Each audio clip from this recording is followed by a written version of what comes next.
नमस्कार मंडळी, मी साहिल खरे. लोकशाही मराठीवर तुम्हा सगळ्यांचं मनपूर्वक स्वागत. रंगदेवता आणि नाट्य रसिकांना विनम्र अभिवादन करून आज या भागाची सुरुवात करूया. आता तुम्हाला असा प्रश्न पडला असेल की मी अगदी असा नाटकाच्या अनाउन्समेंटप्रमाणे का सुरुवात केली. त्याचं कारणही असं आहे कारण की आज आहे मराठी रंगभूमी दिवस. तर या निमित्ताने आज आपण मराठी रंगभूमीवरच्या एका अशा नाटकाला आलेलो आहोत ज्या नाटकाला बरीचशी नामांकनं मिळालेली आहेत. नामांकनानंतर त्या नाटकाला प्राइजेससुद्धा मिळालेले आहेत, अवॉर्डसुद्धा मिळाले आहेत. ते नाटक म्हणजे जर तरची गोष्ट. तर रंगभूमी दिनानिमित्त आज मी जर तरची गोष्ट या नाटकाच्या प्रयोगाला आलेला आहोत. एकंदरीत त्या कलाकारांची गप्पा मारण्यासाठी आणि नाटकाविषयी छान छान चर्चा करण्यासाठी. चला तर मग.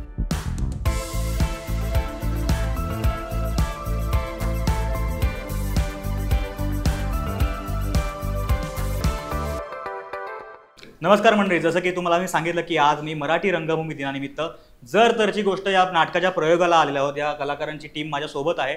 तर आज आपण मराठी रंगभूमी दिनानिमित्त त्या कलाकारांकडूनच जाणून घेणार आहोत या नाटकाविषयी आणि नाटकाबद्दल गप्पा मारणार आहोत. कारण की आता या नाटकाचा आज 175वा प्रयोग आहे. तर त्यानिमित्ताने माझा प्रश्न तुम्हा सगळ्याच कलाकारांना आहे की कारण की आता नाटक चांगलं रंगभूमीवर व्यवस्थितरित्या प्रेक्षकांसमोर अधोरेखित होत आहे.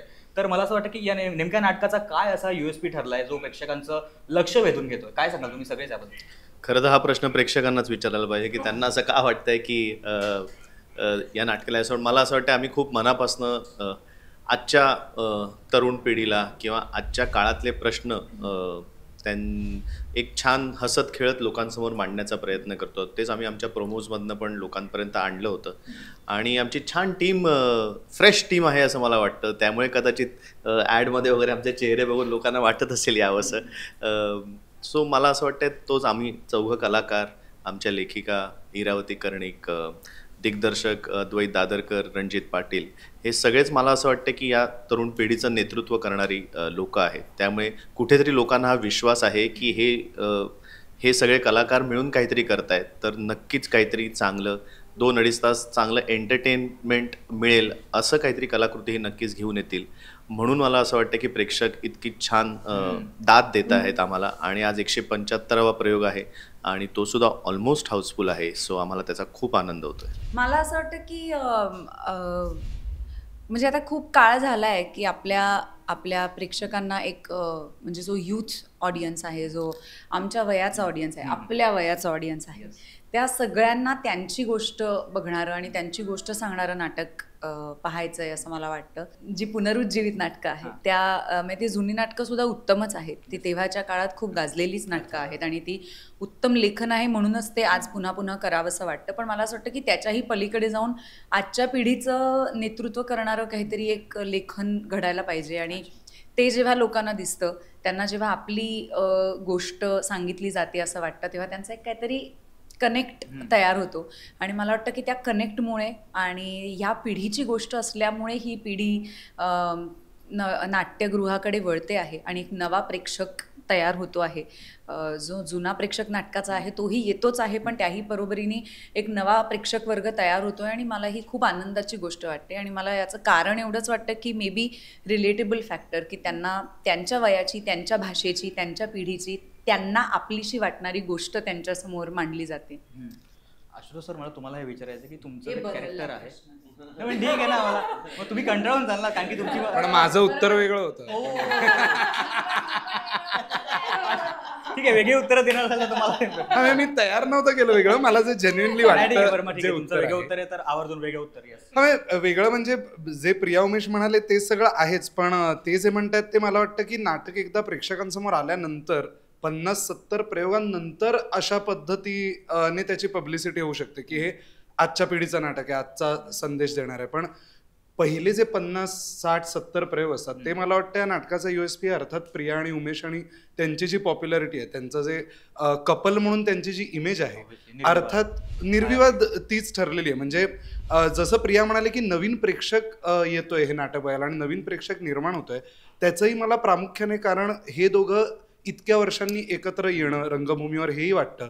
कारण मधल्या काळात त्यांनी जी कामे, त्यांचं ह्या आधीचं नाटक 10-12 वर्षांपूर्वीचं होतं आणि त्याच्या मधल्या काळात त्या दोघांनी इंडिव्हिज्युअली जी कामं केलीत किंवा एकत्र जी वेब सिरीज केलीत, एकत्र जी कामं केलीत, त्याचा एक फॅन बेस इतका मोठा आहे की तो खरं तर नाटकाचा प्रेक्षक नव्हता, पण जस्ट बिकॉज हे दोघं आहेत म्हणून तो कुठेतरी आता कन्वर्ट होतोय नाटकाच्या प्रेक्षकांमध्ये आणि त्यांना नाटकाची आवड निर्माण लागते. आणि म्हणून मला वाटतं की जसं हे दोघं प्रायोरिटीने नाटक करतायत, तसंच ह्यांच्या इतके जे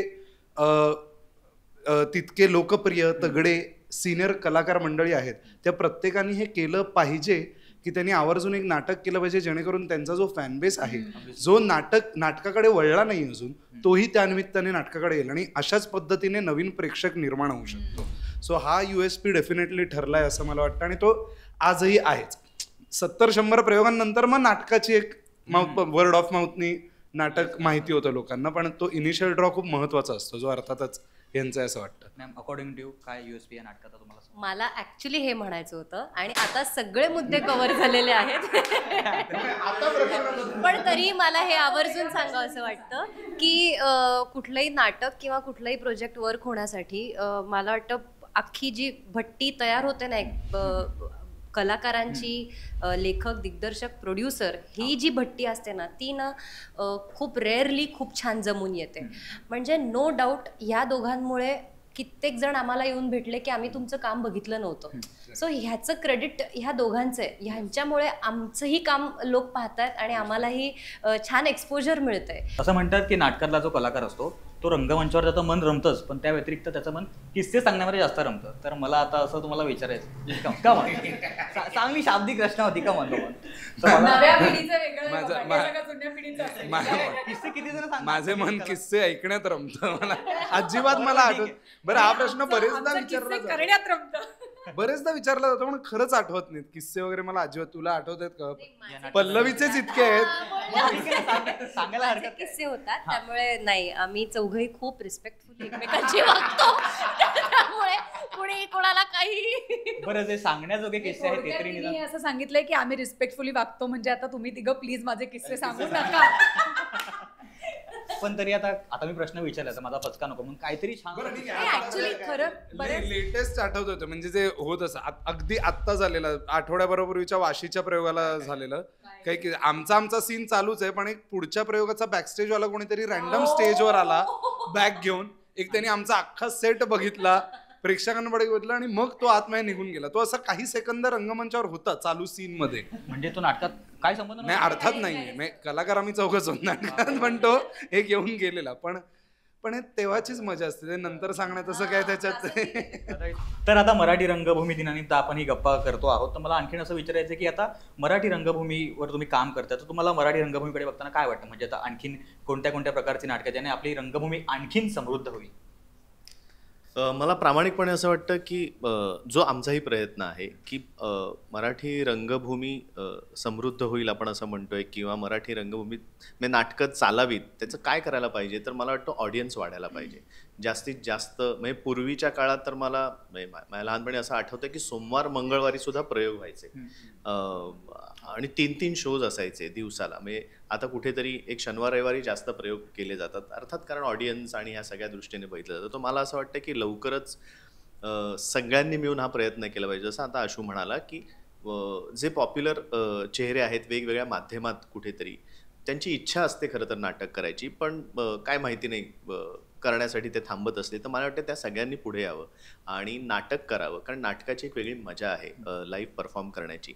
चांगले फक्त नाटक करायचं म्हणून करू नये किंवा दरवर्षी एक नाटक करायला पाहिजे म्हणून केलं नाही पाहिजे. तर आपण खरंच विषयामध्ये, प्रेझेंटेशनमध्ये, परफॉर्मन्समध्ये काहीतरी मॅडनेस, काहीतरी युनिकपणा किंवा आजच्या काळातलं काहीतरी मांडू शकतो. नॉट नेसेसरी आपण पूर्वीच्या काळात पण विषय पण प्रेझेंटेशन वाईज काहीतरी आपण वेगळं करू शकतो का, जेणेकरून जास्तीत जास्त प्रेक्षक अजून थिएटरकडे खेचला जाईल.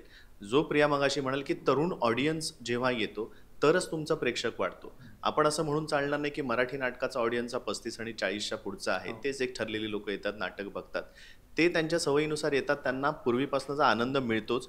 पण तरुण मुलं कधी येतील तर त्यांना रिलेट होणारी नाटकं आपण केली, त्यांचे विषय आपण जर मांडले, त्यांना आपण कनेक्ट करायला भाग पाडलं तर तो प्रेक्षक येणार आहे.